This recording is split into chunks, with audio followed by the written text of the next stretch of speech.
welcome to Whispering Willows. I'm Tanya, and I'm a psychic medium. And I'm Jamie, and I'm a psychotherapist. And Parker's here, of course, which is good because today we're talking about healing with animals. So we are going to kind of like intertwine our skills because we think that this involves both therapy as well as a spiritual side to this. So let's get started. Yeah. Okay. So I wanted to share a story about from my personal life with how animals, have impacted me. And obviously I'm a big dog lover. And, but my first dog, so I grew up with cats. Oh, really? Yeah. I would never have thought that. I know, right? Yeah, that's interesting. When I was little, we had a dog and it wasn't really child friendly. Oh, okay. And so I didn't really I hung out with it. His name was Scrappy. But Scrappy was getting a little scrappy. Yeah. Okay.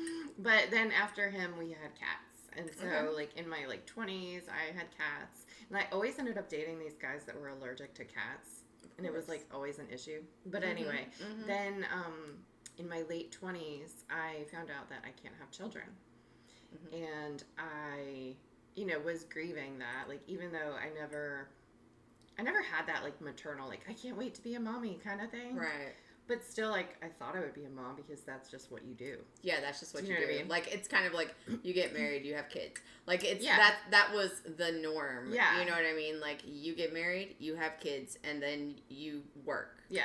You buy the house with the white Boring. picket fence. Yeah, buy the house, spend all the money with your money pit. You know what I mean? It's just everyone, that's the American dream. Right. And so I guess I just never thought of doing anything other than that. And then to find out, no, actually, you're not going to be able to have children. I mean, obviously, I could, adopt or, do other methods. But, it hit me hard emotionally just to have that choice taken away from me. Right. So I adopted a pug. And so my little pug, Hazel, she was 100% my baby. I would carry her around at family functions, and I would take her picture in her little outfits, and that would be our Christmas card. And I just did all the things that a young new mom would do with her little new baby, right? You know, and and it was just so healing to my soul for what I was going through.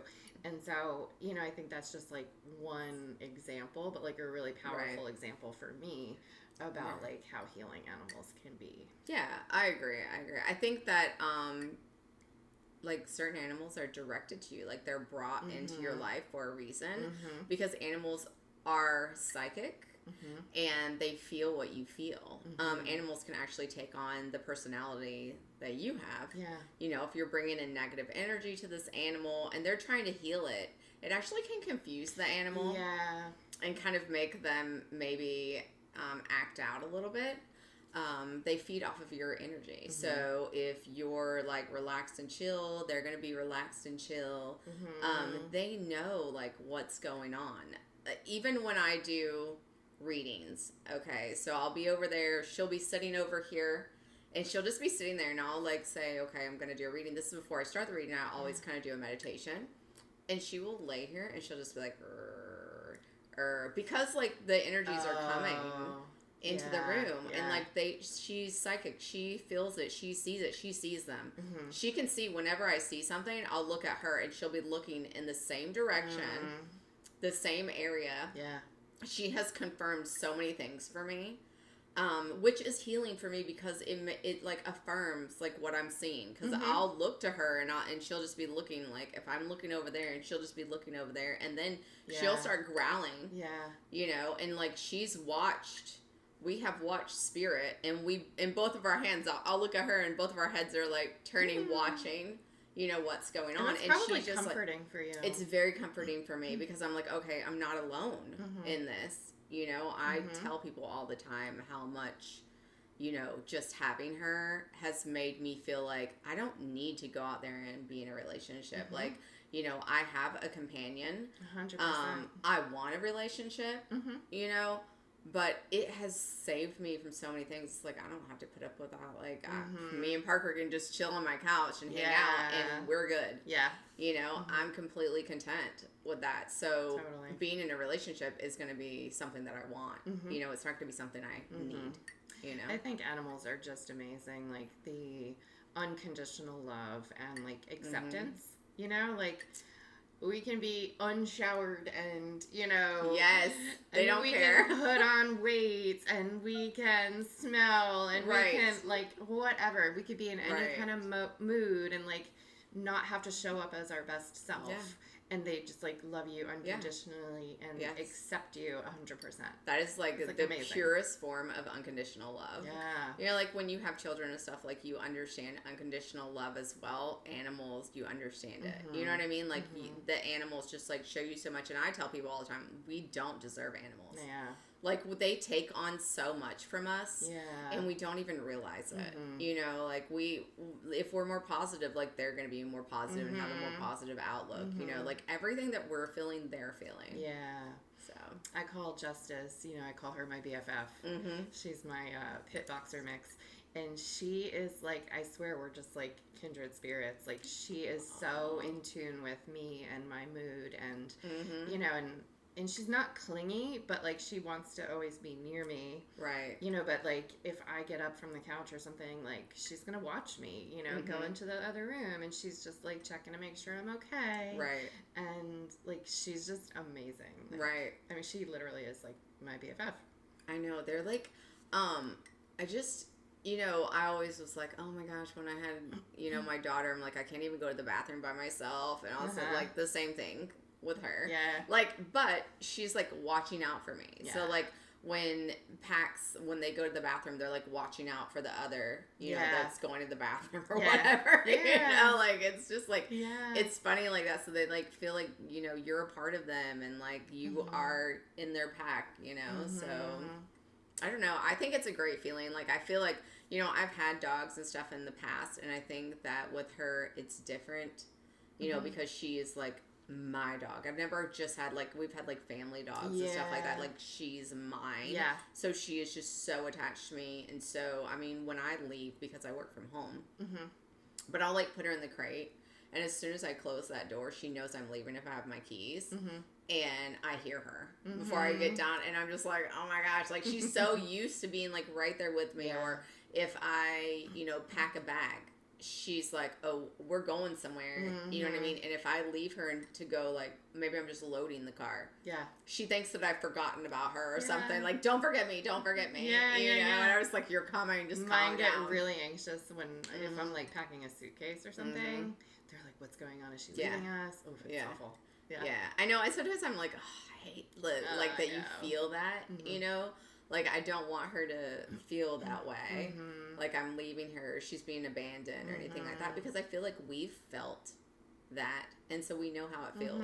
You know what I mean? So the connection that we have with animals is so strong. Someday, like, their lives are not as long as ours, and so, like, I always think, like, oh, I just want her life to be good, because she doesn't have as long as we have. When I remember this, I was in 3rd grade, and we had this assignment, you know, like a class project or whatever, that we had to draw something and, like, one wish. If you had one wish, what would it be, and draw it. Okay, all these kids were like, you know, this one's drawn a unicorn, this one is like, you know, I want a new whatever, I want a pony, you know, whatever. Yeah.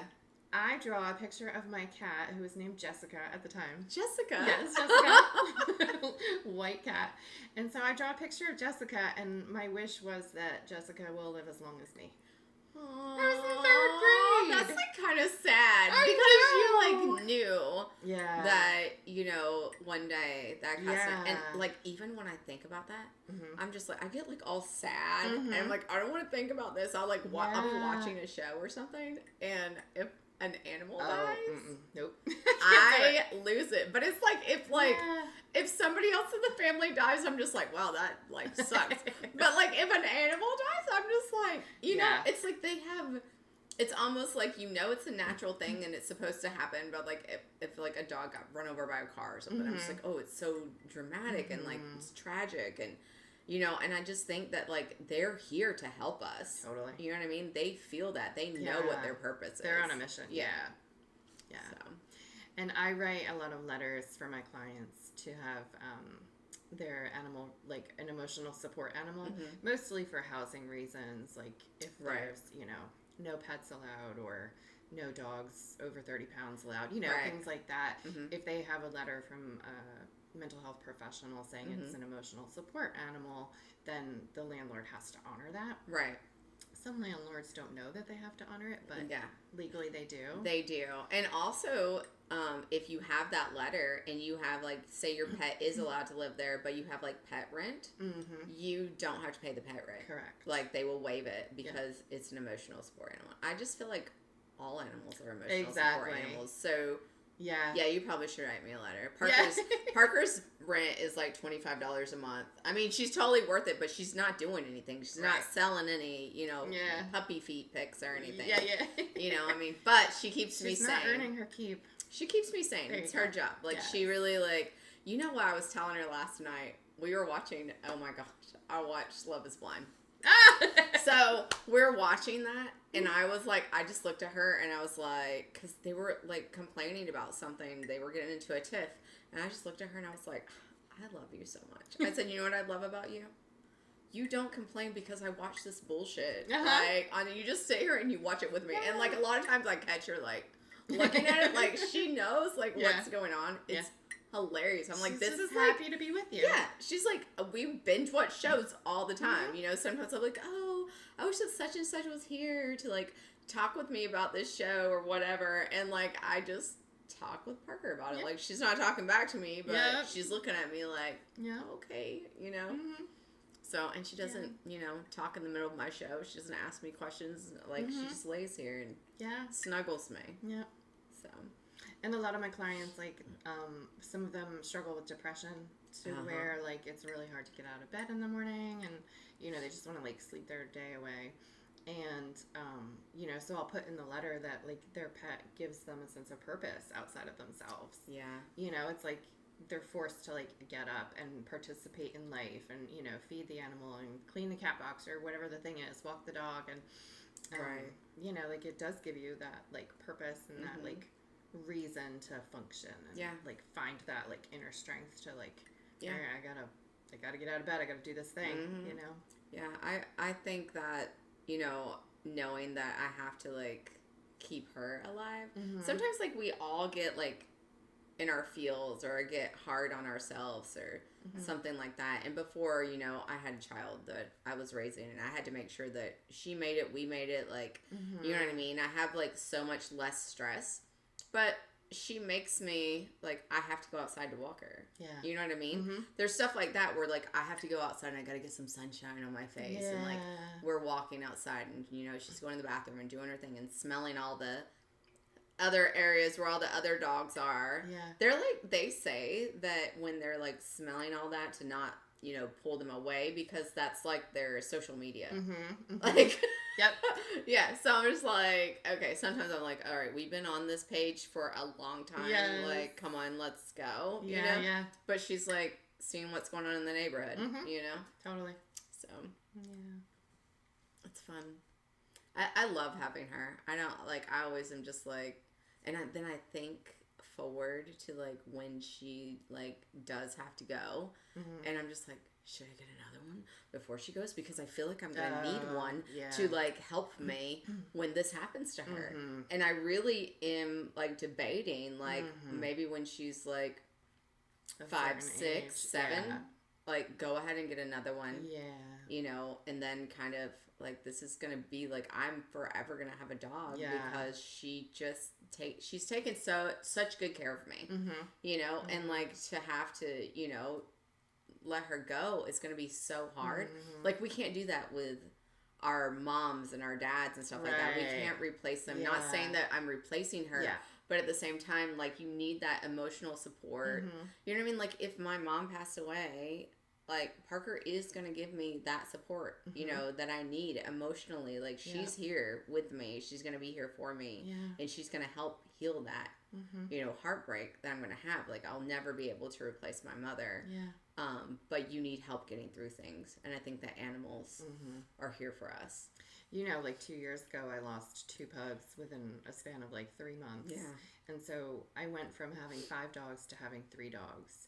And like my house was so quiet. Like it just felt so empty, even though I still had 3 big dogs. Well, even when I would go up there, I'd be like, it's just so weird that they're not all here. Yeah, like Willow, when Willow passed, like she had a big presence. She had a big, her energy is big, So it does feel your house was feeling like really, like definitely after Willow, because she did. You're right, she did have a big presence, and your house was feeling like a little bit empty. Yeah, even though you still had 3 after that. Yeah, so. And like I'm terrified now because Justice and Ferdinand are older. They're 10 and 11 years old. Oh gosh. And so, now I'm like, ooh, like I gotta get another big dog that's younger. Like, I don't know. But, and also like with dogs, like dogs are different than cats. Cats can live to be like 20 years old. You know what I mean? Like dogs, that like 10-year mark is like scary. Like that's when it's, they're starting to go downhill and something. I think like horses too.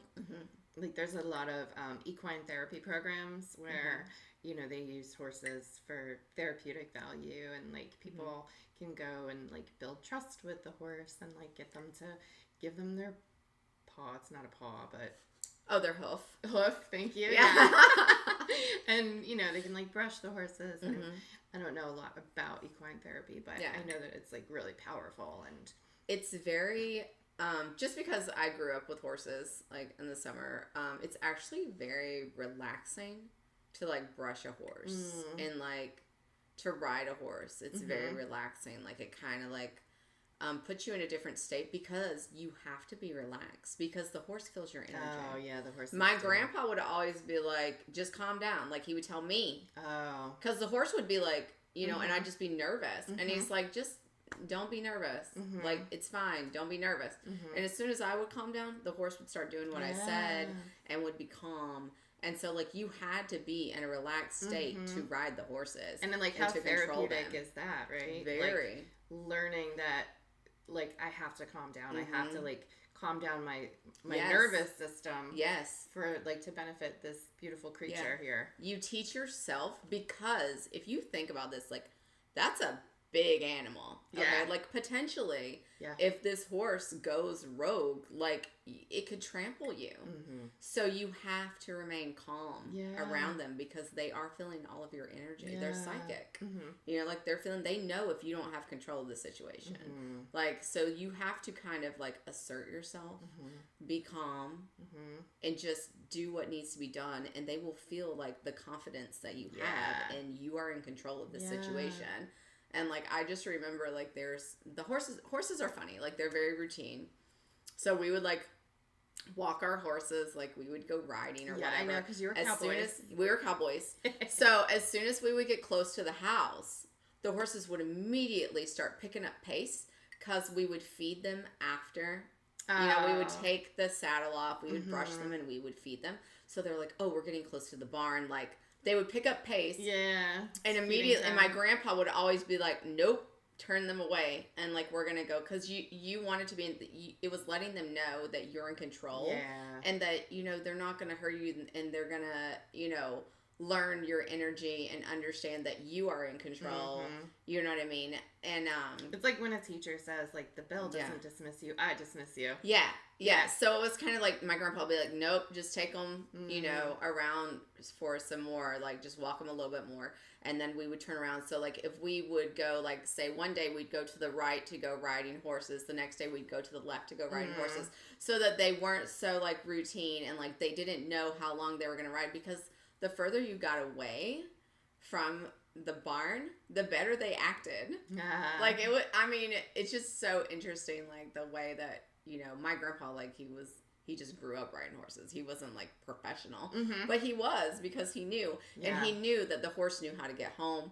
Like my grandpa was always like, I think that's why he just let us like kind of like go off with the horses. Like once he realized that we had control and like we knew what we were doing, he just kind of let us go because he knew the horses would just come back home. Like no matter what, they were going to come back home with us, you know, so they knew how to get back home. So it's just, I don't know, it was very therapeutic. I remember it being very relaxing. I remember when he first got the horses, we were all just like, oh my gosh, like, I don't know. I mean, we were pretty young. I want to say we were probably 10, 9, 10. And we were scared, but he taught us, like, how to ride them. He taught us what we had to do. We had to saddle them. We had to, like, you know, do everything. We, like, kind of learned all the tricks the horses use to trick us into thinking that, you know, what's going to happen here is they're going to be in control. Yeah. But, yeah, it was, like, relaxing just to ride around and just be calm. So, that's really cool. I think, you know, like bringing dogs into therapy, like when I had an office that I actually went to, I would take turns like bringing my dogs with me, and they would be my little co-therapist. And you know, they do have like such a calming presence, and you know, even like clients feel calmer, and they like will open up more because they're like petting this dog, you know, and like almost like you don't even realize that you're sharing as much as you're sharing because you're just like so with the dog. And you know, and I had this program when I was living in Asheville, and I would meet with my clients at the animal shelter where I was fostering for, and we would like go into a dog pen with one of the dogs that was there, and I would select the particular dog based on their story and then like match it with my client's story. So like if I had a client who was, you know, had a history of abuse and neglect, I would like pick out a dog that I knew had a similar story, and we would go into the pen together and we would have our session with the dog, and we would talk about the dog's like background and, you know, how are they learning to trust again, and you know, how do you think they felt when they were being abused, and you know, and it just like really helped the kids be able to like almost take themselves out of the equation and look objectively at their abuse and recognize it wasn't my fault because it wasn't this dog's fault either, so how could it have been my fault? You know, and like, and this dog is like learning how to trust people again, so like maybe I can learn to trust people again too. I mean, it makes so much sense. Yeah, like, it's really that's powerful. Really cool. Yeah, I like that. Yeah, so I think that animals are amazing. They are. Like I said, we don't deserve them. They do way more for us than we even realize. Absolutely. So, and it's constant all the time. I mean, she's so obsessed with me. I'm just like, why can't I find a man that's like, so obsessed with me? Like, meet me at the door, wagging your tail. Like, that's what I'm looking for. If any of you guys are out there, like, just let me know. A man that wants to wag his tail. When I get home, like, she is there. Yep. You know? Like, always happy to see you. Always happy to see me, no matter what. Yep. You know, if I'm late, she's still excited. It's like every single time they see you, it's like the first time they see you. Like, oh my gosh, I haven't seen you in years. And you're like their favorite thing in the whole entire world. I was here 10 minutes ago. Yeah. Like, oh my gosh, I'm so excited. Like, you know. Yeah. And like the simplest things get them so excited. And like sometimes I'm just like, why can't I just get so excited about something like this? Like if I open my balcony door, she loses it. She's so excited. Oh my gosh, we're going outside. Like the simple things in life they appreciate. They do. And like sometimes I'm like, I just want to be more like her where I'm just chill and I'm just like, oh my gosh, let's just go out on the balcony and hang out and like see what's going on. Yeah. You know? And she loves that. Yeah. So pets are also good for people who have panic attacks. Yes. Because, you know, like we can get like a weighted blanket to put over us and that helps to calm a panic attack. Or you can have your dog lay on you. You know, it's like the same concept. It's like putting you in a hug almost. Yeah. I always end up living in houses with like really good yards. Like big backyards, and people always comment like, you have the best yard, you know, and I'm like, I don't buy houses for me. I buy houses based on what's good for my dogs. The dogs are in charge here. It's like, don't get confused. I just pay the mortgage, and like they let me hang out on the couch sometimes. Listen, like, it's their definitely house. Like it definitely your house is definitely belongs to the dogs. Oh yeah, like for sure. 100%. And it's just like these dogs are like in heaven. You know, they're just like living their best life. Yeah. Yeah. I have 7 dogs in my house right now because I also have a pet. I have a pet sitting business as well, and so yeah, I have 7 dogs at home currently. Yeah, that's a lot. I definitely am like, I feel like, you know, she's good, and I could do like probably 2 more. You know, but if it got too, I'm just be like, oh gosh, y'all gotta, you know, because also I'm a person that also needs my alone time. Mm-hmm.